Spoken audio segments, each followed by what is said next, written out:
Shelter should not be designed as what it should be, but people, just like Filipinos, do deserve the best.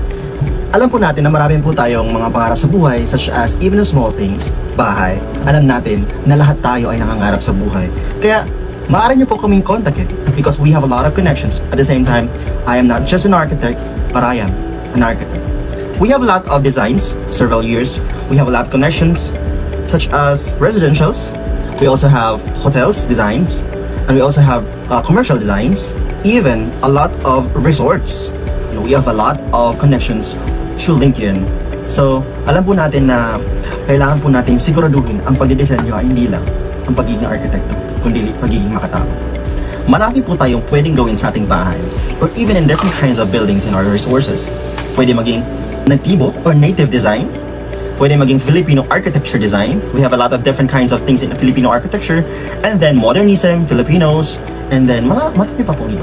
Actually, different kinds of designs such as modernism, green architecture, and futuristic architecture, which is more trending nowadays.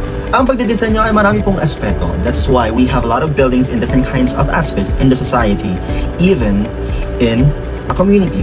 As a small thing, maraming churches, meron tayong mga building institutions such as schools, and meron din mga hotels, meron din mga residentials, and mga subdivisions designs, economically, luxury, and different kinds of buildings that we can see in the society.